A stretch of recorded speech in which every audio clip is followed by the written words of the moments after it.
भाइयों बहनों नमस्कार। All India anganwadi news channel में आपका स्वागत है। चैनल से जुड़ने के लिए नीचे दिख रहे रेड कलर के सब्सक्राइब बटन पर आपको सबसे पहले क्लिक करना है। फिर साइड में एक नोटिफिकेशन बेल यानी घंटी बन के आएगी, उस पर जब आप दबाएंगे तो 3 घंटी आपको दिखेंगी, जिनमें सबसे ऊपर आल वाली घंटी आप लोगों को दबा लेनी है। सभी आंगनबाड़ी सेविका सहायिका मिनी बहनों का आज के इस वीडियो में स्वागत है। बहनों वीडियो को पूरा देख लेना और पसंद आए तो लाइक कर देना। चैनल से अगर आप न जुड़ी हो तो अपने चैनल को सब्सक्राइब कर लेना। तो जैसा कि आप देख रही हैं, लिखा है आंगनबाड़ी कार्मिकों को अतिरिक्त मानदेय मिले, इसकी आवाज लगाई गई है। आंगनबाड़ी उत्तर प्रदेश ग्रुप में फेसबुक पर यह पोस्ट भी किया गया है। आइए देखते हैं इसमें क्या क्या कहा जा रहा है। लिखा है कि संसद की एक समिति ने कोविड-19 महामारी के दौरान देश में आंगनबाड़ी कार्मिकों, सहायिकाओं और आशा कार्यकर्ताओं के योगदान की सराहना की है। यानी आंगनबाड़ी बहनें, आशा बहनें, सहायिका बहनें, इन सब ने कोरोना काल में बहुत ही अच्छा कार्य किया था और इसीलिए संसद की एक समिति ने इन बहनों की जो है आवाज को उठाया है और इस काम की सराहना की है। कहा है समिति ने सरकार से समय पर वेतन भुगतान सुनिश्चित करने और अतिरिक्त मानदेय एवं वित्तीय सुरक्षा है वो देने पर विचार करने की सिफारिश की है। यानी यहां पर समिति ने सरकार से कहा है कि इनका पहली बात तो जो वेतन है या मानदेय है उसका भुगतान समय से सुनिश्चित किया जाए, समय से वो उनको दिया जाए और अतिरिक्त जो मानदेय है वो भी उनको दिया जाए और वित्तीय जो सुरक्षा है वो देने पर भी विचार, यहां पर सिफारिश वगैरह इसके लिए भी वहां पर उन्होंने की है कि गवर्नमेंट इस पर भी विचार करे। सपा सांसद रामगोपाल यादव, इनकी अध्यक्षता वाली स्वास्थ्य एवं परिवार कल्याण संबंधी संसद की स्थायी समिति की रिपोर्ट में यह बात कही गई है। टीके का विकास, वितरण, प्रबंधन और कोविड-19 का न्यूनीकरण शीर्षक वाली यह रिपोर्ट सोमवार को राज्यसभा के सभापति को सौंपी गई थी। समिति ने सिफारिश की है कि स्वास्थ्य एवं परिवार कल्याण मंत्रालय को टीके की खुराक के अंतराल को लेकर के शोध करना चाहिए और इसके अनुरूप ही अपनी टीकाकरण की नीति तैयार करनी चाहिए। समिति ने जागरूकता अभियान में सक्रिय भागीदारी के लिए भी सराहना की है। तो एक ये समिति है जो कि यहां पर आंगनबाड़ी सहायिका, आशा बहनें, इनके कोविड-19 काल में अच्छे काम को लेकर के भी सराहना की है। साथ ही इसीलिए सरकार से कहा है कि जो है यहां पर इनका जो वेतन है वो समय से भुगतान किया जाए और अतिरिक्त मानदेय, साथ ही साथ वित्तीय सुरक्षा वो देने पर भी जो है विचार करने की सरकार को सिफारिश की है। अब देखते हैं इस पर गवर्नमेंट क्या फैसला लेती है, क्या कुछ अच्छा करती भी है या फिर नहीं करती है,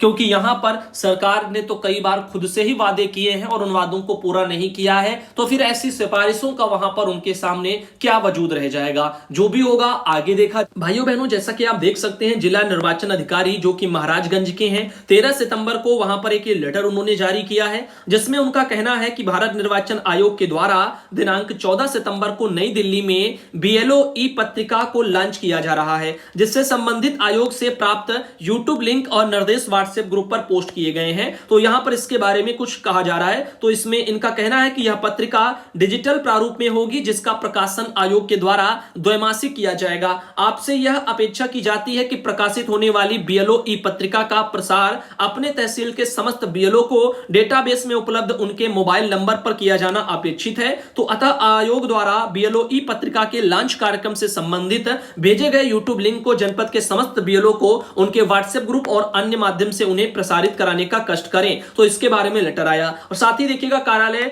मुख्य निर्वाचन अधिकारी जो उत्तर प्रदेश के हैं उनके स्तर से यही वाला जो मैटर है वो कब निकला, वो आप देख सकते हैं 12 सितंबर को जारी हुआ। तो इस तरीके से यहां पर ये मैटर सामने देखने को मिल रहे हैं। इसमें समस्त जिला निर्वाचन अधिकारी उत्तर प्रदेश के, इनको भारत निर्वाचन आयोग के द्वारा 14 सितंबर को बीएलओ ई पत्रिका लॉन्च किए जाने के बारे में बोल भी दिया गया। तो देखो यहां पर उत्तर प्रदेश की बहनों ध्यान देना, आपके यहां पर जो भी बीएलओ वर्कर है उनके काम की ये जानकारी है। तो यहां पर एक ये बीएलओ पत्रिका लॉन्च हुई है, तो इसके बारे में बताया जा रहा है। तो अब ये केशव कुमार जी हैं, संयुक्त मुख्य निर्वाचन अधिकारी, उनके स्तर से ये एक जानकारी साझा की गई जो कि बहुत ही महत्वपूर्ण है। 14 तारीख को ये होना था और आज ही एक जो है ये कार्यक्रम हुआ भी होगा। तो यह पत्रिका डिजिटल प्रारूप में होगी, जैसा कि मैंने आपको अभी एक जिले को आधार पर बताया। तो ये चीजें राज्य लेवल की हैं और इसमें सभी राज्यों को सूचित भी कर दिया गया है, उत्तर प्रदेश के समस्त जिला निर्वाचन अधिकारियों को, तो ये आप लोग ध्यान देना।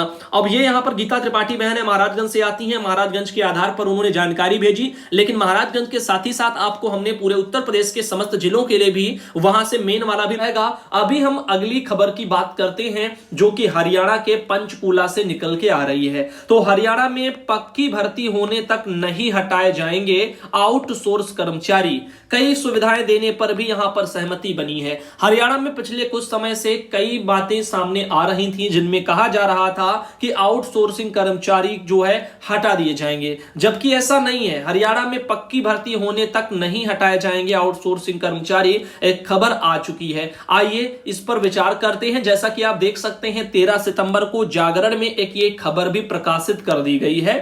चंडीगढ़ में भारतीय मजदूर संघ के प्रांतीय नेताओं के साथ बैठक करते आप यहां पर देख सकते हैं। और आगे चलते हैं और बताते हैं तो राज्य ब्यूरो चंडीगढ़, हरियाणा के मुख्यमंत्री हैं मनोहर लाल, इनके साथ में भारतीय मजदूर संघ की करीब 3 घंटे चली बैठक में 1 दर्जन मांगों पर सहमति बनी है और प्रदेश सरकार ने हर तरह के आउटसोर्स कर्मचारियों को सोशल सिक्योरिटी यानी सामाजिक सुरक्षा के दायरे में लाने का अहम फैसला लिया है। अभी तक 29,000 आउटसोर्स कर्मचारी को सामाजिक सुरक्षा के दायरे में लाया जा चुका है और अगले 1 माह में 56,000 कर्मचारियों को सामाजिक सुरक्षा के दायरे में ला दिया जाएगा, ऐसा वहां पर कहना है। बाकी चलते हैं आगे और आपको बताते हैं हरियाणा सरकार आउटसोर्स पर लगे कर्मचारियों को 10 CL यानी आकस्मिक अवकाश और 10 ML यानी कि चिकित्सा अवकाश वो देने पर सहमत हो गई है। उनका PF भी नियमित रूप से कटेगा। आउटसोर्स के तहत काम करने वाली महिला कर्मचारियों को मातृत्व अवकाश के लाभ भी प्रदान किए जाएंगे। साथ ही साथ भारतीय मजदूर संघ के उत्तर क्षेत्र के संगठन मंत्री पवन कुमार, प्रदेश अध्यक्ष अशोक कुमार, महामंत्री हवा सिंह जो है महिला, इनके नेतृत्व में हुई इस बैठक में कर्मचारियों के करीब 2 दर्जन मुद्दों पर विस्तार से बातचीत हुई। मुख्यमंत्री मनोहर लाल ने अधिकतर प्रशासनिक सचिवों को इस बैठक में बुलाया हुआ था। तो ये एक बढ़िया सी बैठक रही हरियाणा में। करीब आधा दर्जन मांगे ऐसी थीं जिन्हें मौके पर ही मान लिया। भारतीय मजदूर संघ के नेताओं ने आउटसोर्स पर लगे कर्मचारी के लिए EL और पितृत्व अवकाश की सुविधा की मांग की। साथ ही मुख्यमंत्री ने कहा जब तक किसी पद पर स्थायी नियुक्ति नहीं हो जाती उस पद पर कार्यरत किसी भी अनुबंधित कर्मचारी को नहीं हटाया जाएगा। तो ये तो कुछ चीजें हो गई। अब जैसा कि आप देख रहे भारतीय मजदूर संघ वाले नेताओं का ये अपना बैठक रहा। आप लोगों ने नोटिस किया होगा इन सब के जरिए आंगनबाड़ी बहनों को भी समेट लिया जाता है, लेकिन आंगनबाड़ी बहनों के लिए जब बैठक इनकी मेन होती है तो वहां पर बहनों के मुद्दे कहीं दिखाई नहीं देते। इनके अलग अलग मजदूरों के, तमाम कर्मचारियों के, आउटसोर्सिंग वाले सबके दिखाई देती हैं, लेकिन महिला आंगनबाड़ी बहनों के दिखाई नहीं देते। जबकि जब धरना करना होता है तो लेटर में इनकी भी मांग एक कोने में छाप दी जाती है, इनको भी धरने में शामिल कर लिया जाता है, क्योंकि ये आसानी से उपलब्ध रहती हैं भीड़ बढ़ाने के लिए। चाहे वो सरकारें हो, वो अपनी चुनाव रैली में भी भीड़ बढ़ानी हो या अपनी कहीं रैली में नेताजी आ रहे हो वहां पर पहुंचाना हो तो उनको अधिकारी पहुंचा देते हैं जबरदस्ती, और जहां पर यूनियन को कुछ इस तरीके की चाहिए होती है तो वो भी इसमें समेट लेते हैं। तो कुछ कहीं ना कहीं यहां पर गए जो उस तरह के भी यूनियन है जो कि स्पेशल आंगनबाड़ी के हक के लिए नहीं लड़ रहे हैं, उसमें भी आंगनबाड़ी बहनें अपनी जो है मांग को उनमें रखती हैं। लेकिन मेन समय पर आप देखते हो वार्ता में क्या क्या सामने आता है। बैठक में फैक्स कर्मचारियों को अगले 1 पखवाड़े में प्रमोशन देने का फैसला हुआ। साथ ही सहमति बनी कि 10% कर्मचारी को बैंकों में लिया जा सकेगा और पैक्स से जुड़ा जो भी कर्मचारी बैंकिंग ऑपरेशन में आना चाहता है उसे टेस्ट देना होगा। टेस्ट की कोई आयु सीमा नहीं रहेगी। तो जैसा कि देख रहे हैं बैठक हुई इतनी अहम, लेकिन इसमें महिलाओं के कहीं जो है चर्चे नहीं है। इसके अलावा अभी तक जो 41 पैक्स कर्मचारी या अधिकारी नौकरी के दौरान मारे गए हैं उनके आश्रितों को नौकरियां प्रदान की जाएंगी। ग्रामीण चौकीदारों, ट्यूबवेल ऑपरेटरों, सफाई कर्मचारियों को PF के दायरे में लाने की भारतीय मजदूर संघ की मांग पर मुख्यमंत्री मनोहर लाल का रुख सकारात्मक रहा। उन्होंने संबंधित अधिकारियों को इस संबंध में आवश्यक कार्रवाई पूरी करने के निर्देश दिए। तो जैसा कि आप हमेशा से देखते आए हैं जब भी किसी की भी बैठक होती है सरकार या आपकी किसी के साथ में तो हमेशा सकारात्मक रहती है, कभी भी आपको नेगेटिव नहीं देखने को मिलेगी। अब इसका कई जो है कारण बन सकता है। एक तो ये कि क्या वार्ता हुई जो उन गुप्त दीवारों के पीछे हुई, जो कि बाकी लोगों को जो उनके साथ लड़ रहे थे ग्राउंड पर उनको समझाना भी है। तो अगर कहेंगे वार्ता विफल रही तो सब में गुस्सा रहेगा, अगर कह देंगे सब सफल रहा, सम्मान लिया गया, आगे जल्दी सब लागू हो जाएगा, तो सब खुश खुश अपने जो है घर बैठ जाएंगे। फिर 2-4-6 महीना ऐसे चलता रहेगा। तो यह सिस्टम होता है जो कि ज्यादा यहां पर लोगों को परेशान करता है। बैठक में इन महत्वपूर्ण मुद्दों पर चर्चा हुई है। देखिए क्या सहमति बनी है। 10 आकस्मिक अवकाश, 10 चिकित्सा अवकाश के साथ में पीएफ भी कटेगा। महिला कर्मचारियों को मातृत्व अवकाश समेत सभी सुविधाओं के लाभ पर सहमति। और पैक्स कर्मचारी पदोन्नत होकर बैंकों में जाएंगे, इसके लिए पास करना होगा टेस्ट। और 41 पैक्स कर्मचारी और अधिकारियों के आश्रितों को सरकारी नौकरियां भी सरकार देगी। ये यहां पर कुछ है और भी है। और देखिए ग्रामीण कर्मचारियों को पीएफ के दायरे में लाया जाएगा। ट्यूबवेल ऑपरेटरों को न्यूनतम वेतन मिलेगा। और एनटीपीसी जो है यहां पर झाड़री लिख दिया गया है, इनके प्लांट में जो है ईएसआई की डिस्पेंसरी खुलेगी और चीनी मिल कर्मियों की समस्याएं हल होगी। तो देखा दुनिया भर के सबके लिए जो है समस्याएं हैं, लेकिन भारतीय मजदूर संघ के पास में महिलाओं के हक के लिए यहां पर एक भी पॉइंट इसमें नहीं रखा गया।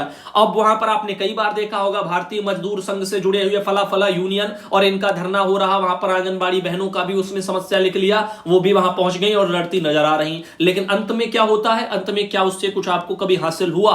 आपको अगर हुआ हो तो आप बताएं। इधर बात करते हैं यहां पर, ये देखिएगा ये बहन है उषा देवी जालौन से आती हैं जिनके द्वारा एक ये फोटो भेजी गई। एक बहन ये है भारती कुशवाहा आगरा से आती हैं जिनके द्वारा एक ये फोटो भेजी गई। साथ ही ऐसे ही बहन है करुणा देवी हरदोई से आती है, उन्होंने भी एक फोटो भेजी है। और एक ये बहन है सुनीता सिंह आगरा से आती है, वहां से ये एक फोटो आई है। इनके अलावा ये है बीना सरोज जो कि गोंडा से आती है, उनके द्वारा एक ये फोटो भेजी गई है। और साथ ही एक ये बहन है जिनका नाम है उषा जो कि बलिया से आती है, वहां से एक फोटो भेजी गई है। इनके अलावा ये है उजरा बानो गाजीपुर से, वहां से भी एक फोटो भेजी गई है। और साथ ही एक ये बहन है आशा देवी गोंडा से, वहां से एक फोटो आई है। और लास्ट में एक ये बहन है सन्नो जो कि आती है फतेहपुर से, वहां से एक फोटो आई है। तो कुछ इस तरीके से आज का ये